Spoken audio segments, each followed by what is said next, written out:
Thiruvananthapuram August 18-19 തീയതികളിൽ വെള്ളനാട് മിത്രനികേതനിൽ വെച്ച് നടന്ന സ്റ്റഡി ക്ലാസ്സിൽ ആഗസ്റ്റ് ദേശീയ സെക്രട്ടേറിയറ്റ് അംഗം NK Premachandran NB party class എടുത്ത് സംസാരിക്കുന്നു.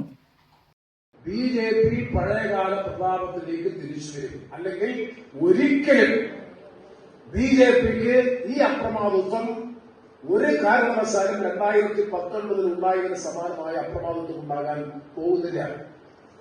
കാരണം 20 കോടിയിലധികം മുസ്ലിം ജനങ്ങൾ ജീവിക്കുന്ന രാജ്യമാണ് ഇന്ത്യ. നിങ്ങൾ മനസ്സിലാക്കണം, UP പോലൊരു സംസ്ഥാനത്ത് അവിടുത്തെ ഒരു ഗവൺമെന്റ് നിങ്ങൾ പരിശോധിക്കുക. നമ്മള് സാമുദായികാടിസ്ഥാനത്തിലല്ല ഗവൺമെന്റ്. ഒരു മന്ത്രി, ഒരു നിയമസഭാംഗമില്ല. എത്രയോ സംസ്ഥാനങ്ങളിൽ സമാന സ്വഭാവത്തിൽ.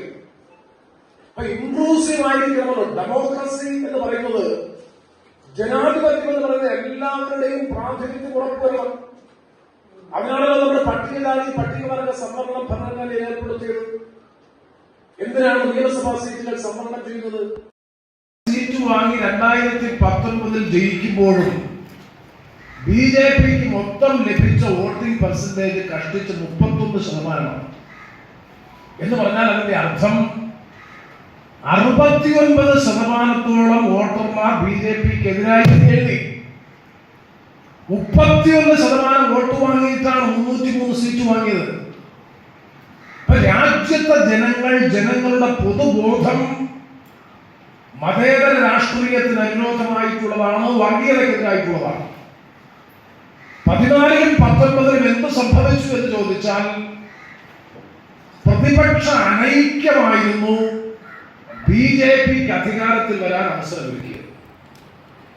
മതേതര ജനാധിപത്യ പ്രസ്ഥാനങ്ങളുടെ ഭിന്നിപ്പും അനൈക്യവുമാണ് 2014-ലും 2019-ലും വർദ്ധിത ഭൂരിപക്ഷത്തോടുകൂടി BJPക്ക് രാജ്യത്ത് അധികാരത്തിൽ വരാനും അവരുടെ വർഗീയ ഫാസിസ്റ്റ് അജണ്ട വളരെ ഭംഗിയായി നടപ്പാക്കാനും അവർക്ക് കഴിഞ്ഞത് എന്നുണ്ടെങ്കിൽ, ഒരു വർഷം മുമ്പ് കഴിഞ്ഞ പാർലമെന്റ് തെരഞ്ഞെടുപ്പിന് ഒരു വർഷം മുമ്പാണ് നമ്മളടക്കം മുൻകിൽ നമുക്കും അതിനകത്ത് നിർണായകമായിട്ടുള്ള പങ്കുണ്ട്. ചെറിയ പാർട്ടിയാണ് എന്ന് നമ്മൾ പറയാറുണ്ടെങ്കിൽ പോലും RSP അടക്കമുള്ള ഇടതുപക്ഷ പാർട്ടികൾ കൂടി മുൻകൈയെടുത്തിട്ടാണ് ഇന്ത്യൻ നാഷണൽ കോൺഗ്രസിന്റെ നേതൃത്വത്തിൽ ഒരു മതേതര ജനാധിപത്യ ചേരിയായി Indian national democratic inclusive alliance, അല്ലെങ്കിൽ ഇന്ത്യ എന്ന ഒരു മുന്നണി ഇന്ത്യയിൽ പ്രതിപക്ഷ ഐക്യത്തിന് രൂപം കൊടുത്തു.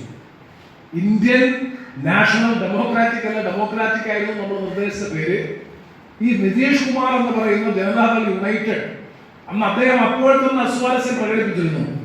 അദ്ദേഹത്തിന്റെ നിർബന്ധത്തിന് വഴങ്ങിയിട്ടാണ് പേര് ഡെമോക്രാറ്റിക് എന്ന് മാറ്റിയിട്ട് ഡെവലപ്മെന്റ് എന്നാക്കി. Indian national developmental inclusive alliance എന്ന് പറഞ്ഞാൽ ഇന്ത്യയിലെ മുഴുവൻ രാഷ്ട്രീയ പ്രസ്ഥാനങ്ങൾ, ഇന്ത്യയിലെ മുഴുവൻ ജനവിഭാഗങ്ങളെയും ഉൾക്കൊള്ളുന്ന മതേതര സ്വഭാവമുള്ള ദേശീയ തലത്തിൽ വികസനോന്മുഖ രാഷ്ട്രീയം മുന്നോട്ട് വെക്കുന്ന ഒരു മുന്നണി എന്നാണ് ഇന്ത്യ മുന്നണിയുടെ ചുരുക്കം.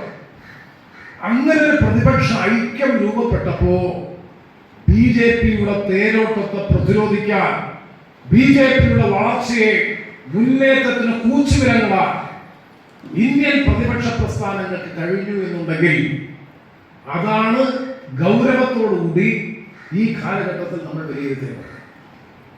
ആ പ്രതിപക്ഷ ഐക്യം ശക്തിപ്പെടുത്തേണ്ടുന്ന ഒരു കാലഘട്ടമാണ്.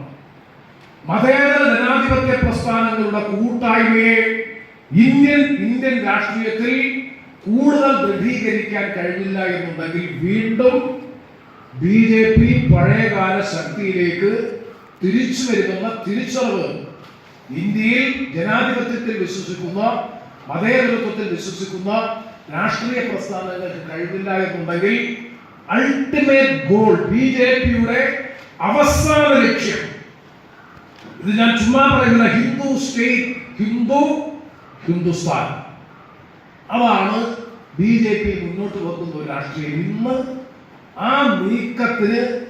നീക്കം ദുർബലപ്പെട്ടു. എന്തുകൊണ്ട് ദുർബലപ്പെട്ടു? അവിടെയാണ് ഞാൻ ആവർത്തിച്ച് പറയുന്നു, ഗൗരവത്തോടുകൂടി ഇടതുപക്ഷ പ്രസ്ഥാനങ്ങൾ മതേതര ജനാധിപത്യ ജനാധിപത്യ പ്രസ്ഥാനങ്ങൾ കണ്ണു തുറന്ന് കാണേണ്ടുന്ന രാഷ്ട്രീയമാണ്. നമ്മൾ ഒരുമിച്ചപ്പോൾ, യോജിച്ചപ്പോൾ, ഐക്യത്തോടുകൂടി ഒരു പൊതുപരിപാടി പോലും നമ്മൾ മുന്നോട്ട് വെച്ചില്ല. ഇന്ത്യയിൽ ഒരു മാറ്റം ഉണ്ടാകാൻ സാധ്യതയുണ്ട്, ഒരു ബദൽ മുന്നണിയെ അധികാരത്തിൽ കൊണ്ടുവരാനുള്ള അവസരമുണ്ട് എന്ന ഒരു പ്രതീക്ഷ ജനങ്ങളിൽ ഉണ്ടായപ്പോൾ തന്നെ ആ പ്രതീക്ഷയ്ക്ക് അനുകൂലമായി പ്രത്യാശയുടെ പിൻബലത്തോടെ ജനങ്ങൾ വോട്ട് ചെയ്യാൻ തയ്യാറായി. ഞാൻ നിർഭാഗ്യകരമെന്ന് പറയട്ടെ, ആ പ്രതീക്ഷയെ ദുർബലപ്പെടുത്തുന്ന നീക്കങ്ങളാണ് വർത്തമാനകാല ഇന്ത്യൻ രാഷ്ട്രീയത്തിൽ ഇപ്പോൾ നടന്നത്. ഒരു സംശയവും വേണ്ട, പ്രതിപക്ഷ സ്ട്രേറ്റ് ഫോർവേഡ് വെള്ളനാട് അരുവിക്കര.